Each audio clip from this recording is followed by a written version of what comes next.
მაკა მოგესალმებით, მივესალმები მაყურებელს და ეს კანონები, რომელზედაც ახლა თქვენ საუბრობდით, მათ შორის თქვენს წინასწომრებთან, ყველაზე მეტად აჩვენებს, როგორი რეპრესიული სახე აქვს, როგორი არადემოკრატიულია და როგორი სახიფათო სისწრაფით მიდის ავტორიტარული მართლობისკენ ოცნება. ჩემთვის არის გამაოგნებელი, როგორ ვერ ხვდებიან, რომ ყველაფერი ის, რაც თავის დროზე ჩვენ როგორც რეფორმის გატარების პროცესში ვაკეთეთ, ვაჩვენეთ ჩვენს მოქალაქეებს, რომ ის რაც იყო შესაძლებელი, მათ შორის ადმინისტრაციული პატიმრობის შემცირებით ვადების, მათ შორის სასამართლო დარბაზების გახსნით და მე ვიყავი ერთ-ერთი ინიციატორი, როდესაც 2013 წელს ჩვენ გავხსენით სასამართლო დარბაზები მედიისთვის, მოქალაქეებისთვის, ვისაც უნდოდა გადაღება პროცესის და გამოვედით იმ ძალიან მძიმე წარსულიდან, რომელშიც მათ შორის მეც როგორც ადვოკატი მუშაობდი და ტელეფონებს ტექნიკას გარეთ ვტოვებდით და ისე შევდიოდით დარბაზში. 2013 წლიდან, როდესაც ეს გადაწყვეტილება მივიღეთ და მათ შორის მეც მივეცი ხმა ამ კანონს, მაშინ აზროს არ დაბრუნდებოდით ჩვენ იმ წარსულში, როდესაც ისევ დაიხურებოდა სასამართლო და ეს მოხდა 2025 წელს. ეს არის წარმოუდგენელი სიგიჟე, ეხლა რასაც აკეთებს ოცნება, დღეს თქვენ ამბობდით, რომ კიდევ ერთ სახიფათო კანონს იღებს, ეს არის ადმინისტრაციული პატიმრობის შემოღება, თუ მოქალაქე ვერ გადაიხდის აკისრებულ ჯარიმას და წარმოიდგინეთ, საუბრობთ 5,000 ლარიან ჯარიმებზე. ამ ჯარიმებს მოქალაქეები უბრალოდ ვერ იხდიან, არა მარტო არ იხდიან. მაგალითად, ბოდიშკით რომ გაწყვეტინებთ, გიორგი მუმლაძის სტატუსი შემხვდა დღეს, რომ 10 ცალი 5,000 ლარიანი საჯარიმო ოქმი მომიტანა დღეს ფოსტამო. წარმოუდგენელ რაოდენობის ჯარიმებზე გვაქვს ხო ახლა საუბარი და თან ზემდგომ ორგანოში აღარ იქნება შესაძლებელი გასაჩივრება, ეს პირდაპირ სასამართლოში მიდის. რა არის მიზანი ასეთი კანონების? ეს არის მოქალაქეების დატყვევების, დაშინების, პროტესტის ჩაკulis მცდელობა და ამ გზით ფიქრობს ეხლა ოცნება, რომ როგორც იქცევა აი რუსული რეჟიმი საკუთარი მოქალაქეების წინააღმდეგ და როგორც იქცევა ბელარუსში მაგალითად ავტორიტარული რეჟიმი საკუთარი მოქალაქეების მიმართ. ფიქრობენ, რომ აი ამ ხრივ შევაშინებთ ეხლა და შეიძლება ეს ვიღაცისთვის მართლაც იყოს დამაბრკოლებელი, მაგრამ მთლიანობაში ხო პროტესტს ამით ვერ მოკლავ. ეს ხო პროტესტს რეალურად კიდევ უფრო მეტად აძლიერებს. იმიტომ რომ მოქალაქეები, ვინც დაფიქრდებიან, რომ მე მყავს ქვეყანაში გუნდი, რომელიც იბრალებს, რომ არის ხელისუფლება, რომელიც იღებს საშინელ არადემოკრატიულ ანტიკონსტიტუციურ კანონებს და ჯარიმას, რომელსაც უსამართლოდ აკისრებენ და ამ ჯარიმებს ვერ იხდიან, ამის გამო რომ ვერ იხდის და შეიძლება ვიღაცამ ისეთ დაუწეროს ადმინისტრაციული დარღვევა, რომ არც არაფერი არ ჩაუდენია მოქალაქეს და პირდაპირ აპატიმრებს ამ ახალი კანონით. ანუ ყველაფერი ის, რაც ემსახურება კიდევ უფრო მეტად ძალაუფლების ძალადობრივი გზებით გამყარებას, ამ გზას ადგას ეხლა ოცნება და ვერ ჩერდება. აი, ხო გონია, რომ კიდევ უარესი კანონი რა უნდა მიიღონ. აი, ისეთი ინერცია, რომ ამ საკუთარ ტემპსაც ვეღარ აკონტროლებენ და აი, ასეთ სახიფათო კანონების მიღების პირობებში უბრალოდ ეხლა ვფიქრობ, რა შეიძლება რომ ამას დაუპირისპიროთ. ჯერ ერთი პირველ რიგში უნდა გავაცნობიეროთ ყველამ, რომ ეს კიდევ უფრო მეტად გიძლიერებს გადაწყვეტილებას, რომ ადამიანების ჯგუფი, რომელიც საკუთარ თავს ხელისუფლებას უწოდებს, უნდა გაუშვა ხელისუფლებიდან მარტო იმიტომ, სხვა რომ არაფერი არ ქონდეს ჩადენილი, რომ ჩადის საკუთარი მოქალაქეების წინააღმდეგ ანტიკონსტიტუციურ ქმედებას. მეორე, ჩვენ გადავწყვიტეთ და ეხლა ასე მოვიქცევი ზუსტად, რომ პირველ რიგში სასამართლოს დახურვის გამო მედიისთვის და გუშინ ძალიან მძიმე საყურებელი იყო, მაკა პროცესზე ვიყავი ანდრო ჭიჭინაძის და სხვა 11 დაკავებული სინდისის პატიმრის წხდომა, რომელიც პირველად ვერ გავაშუქეთ.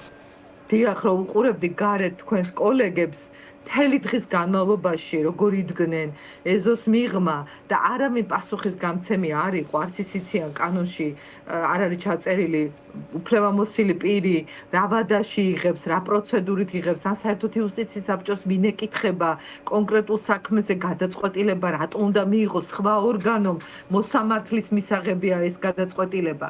და გადავწყვიტე, რომ თქვენ იცით ანდრო ჭეჭინაძის საქმე ჩვენ სტრასბურგში წავიღეთ და ეხლა ვამზადებთ ახალ მასალას, ახალ ინფორმაციას და ამ ინფორმაციასთან ერთად, რომელსაც ჩვენ სასამართლოს ვაწვდით მისივე მოთხოვნით, ის გვეუბნება, რომ ყველა სიახლე, რომელიც იქნება საქმის მიმდინარეობის პროცესში და ლაპარაკია კონვენციური უფლებების დარღვევაზე უნდა ვაცნობოთ, ამ გადაწყვეტილებას აუცილებლად ჩავწერთ ამ ახალ წერილში და ამ ახალ ინფორმაციაში, რომ ეს კანონი არის მიღებული სწორედ საქმის განხილვის პროცესში, რაც პირდაპირ არღვევს როგორც კონსტიტუციას, მაგრამ სასამართლოსთვის, სტრასბურგის სასამართლოსთვის არის საყურადღებო, ის არღვევს ევროპული კონვენციის მე-6 მუხლს, ეს უნივერსალური მუხლია, საქმის სამართლიანი განხილვის უფლება. აი, სწორედ ეს მინდოდა რომ მეკითხა, გუშინ მე ვუსმენდი პროკურორს, რომელიც სასამართლოს შესასვლელთან კართან დგომ ჟურნალისტებთან იდგა და საუბრობდა, რომ ჩვენ მე ბრალდების მხარეც და დაცვის მხარეც გამოვდივართ, ყვებით რა ხდება სასამართლოში, ვცემთ თქვენს კითხვებს პასუხს, შესაბამისად საჯაროობის პრინციპი არ ირღვევა.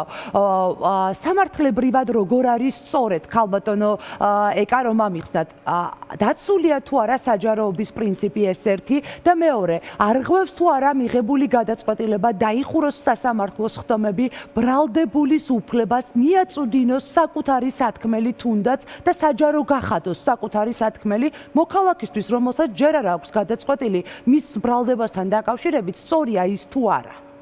ზუსტად დასმული კითხვა. მაკა პირველ რიგში პროკურორი გარეთ რა კომენტარს გააკეთებს, ეს აბსოლუტურად კავშირში არ არის ევროპული კონვენციის მე-6 მუხლთან. ის ეხება უშუალოდ სასამართლო დარბაზში განხილვის პროცესს. ანუ მედია და მოქალაქე უნდა აკვირდებოდეს მოსამართლე როგორ იხილავს და არა როგორ ლაპარაკობს პროკურორი ეზოში. ან ეზოს გარეთ. ეს არ არის საერთოდ მე-6 მუხლის და კონსტიტუციის სადარდებელი. პროცესზე რა ხდება? ამას უნდა უყურებდეს მედია.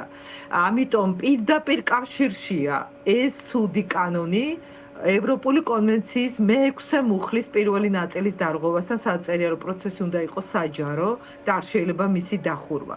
დახურვაში არ იგულისხმება ის, რომ მოქალაქეები ესწრებიან მხოლოდ. მათ შორის ეს გულისხმობს, რაც თქვენ თქვით, ინფორმაციის მიწოდებას და ამას მედია აკეთებდა უნიკალურად მთელი ამ დროის განმავლობაში, დამოუკიდებელი მედია, მათ შორის თქვენი პირველ რიგში თქვენი ტელეკომპანია, რომელიც აჩვენებდა ესენი არიან მოძალადეები. და თვითონ რატომ ალავენ და თვითონ ასე სწრაფად რატომ მოინდომეს ამ პროცესების დახურვა? რისი შეეშინდათ? ხო ამტკიცებენ, მათ შორის კალაძის კომენტარი იყო დღეს კობახიძის და სხვების, რომ ესენი მოძალადეები არიან. აჩვენეთ ეს მოძალადეები ამ პროცესებმა გააშიშულა სისტემა და ეს გახდა მიზეზი პროცესების დახურვის. ზუსტად და ჩვენ ამას აუცილებლად ვაცნობებთ ახლა სტრასბურგის ადამიანის უფლებათა სასამართლოს და გაგახსენებთ, რომ გირგვლიანის საქმეზე სტრასბურგის სასამართლომ არამხოლოდ დაადგინა მძიმე დარღვევა სიცოცხლის უფლების დარღვევის სანდრო გირგვლიანის მიმართ, არამედ მათ შორის თქვა, რომ კანონის უნდა შეცვალოთო, იმიტომ რომ იქ იყო საპროცესო ნორმები, რომელიც სასამართლო მიიჩნია, რომ არ იყო კონვენციის შესაბამისი და ჩემ დროს მოხდა ესეც, როცა შევცვალეთ კანონი, შემდგომ უკვე ახალ პარლამენტში, ანუ და ამიტომაც ახლა ვაპირებთ ამ კანონის წაღებას, იმიტომ რომ ანდრო ჭეჭინაძის საქმის განხილვასთან ერთად, რომელიც მთლიანობაში ეხება სინდისის პატიმრების საქმის ისტორიას, მათ შორის ამ კანონის ცვლილება, რომელიც განხილვის პროცესში მოხდა და რომელმაც დახურა ეს სასამართლო, ამით დაარღვია სახელმწიფომ თავისი ვალდებულება იყოს პროცესები ღია და ქალბატონო ეკა, ბოლო კითხვა უნდა დაგისვათ და უნდა დაგემშვიდობოთ. თქვენ ახსენეთ, რომ ტემპს, საკუთარ ტემპს ვეღარ აკონტროლებსო ქართული ოცნება, რომელიც აღებული აქვს ამ კანონების მიღებისას. აქვე ახსენეთ, რომ თქვენ იყავით პროცესის მთავარი მონაწილე, როდესაც სასამართლოებთან დაკავშირებით გადაწყვეტილება იქნა მიღებული. ივანიშვილი, რომელიც ამ ყველაფრის სათავეშია, პარტიის სათავეშია, რა გააჩერებს ამ ტემპს, რომელიც ავტოკრატიისკენ მიმავალ გზაზე აქვს ივანიშვილის პარტიას? მოკლედ რომ მიპასუხოთ. ხალხი და კიდევ ხალხი.